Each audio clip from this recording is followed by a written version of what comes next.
Akwa Ibom Northeast. Mr. President, this is a motion on the urgent need to reform the housing policy and mortgage financing in Nigeria to meet the escalating housing demands in the country.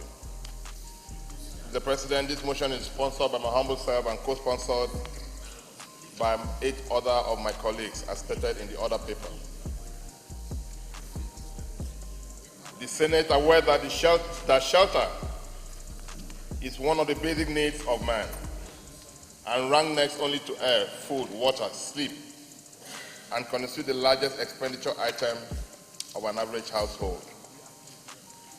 This Senate observes that in Nigeria, the low and middle class income earners constitute the largest active population making affordable houses a equivalent tax in their lifetime.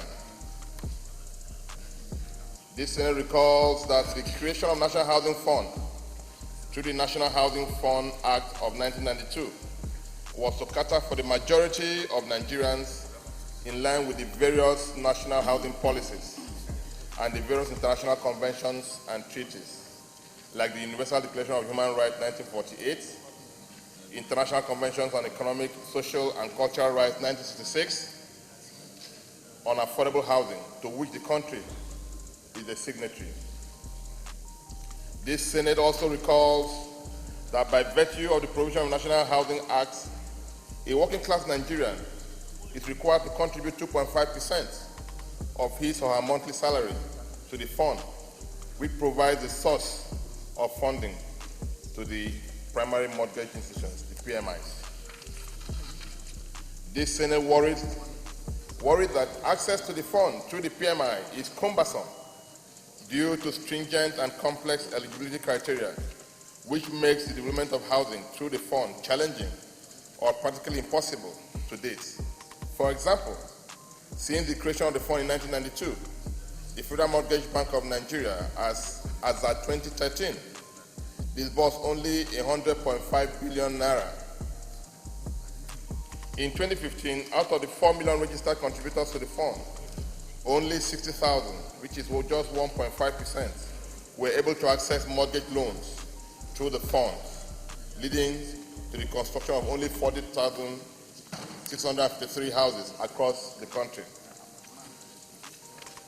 This Senate alarmed that the National Housing Policy projections of government by 2020 provides for a minimum of 17.5 million housing schemes in the country to cater for the projected population growth of 200 million Nigerians. This vision is practically unattainable.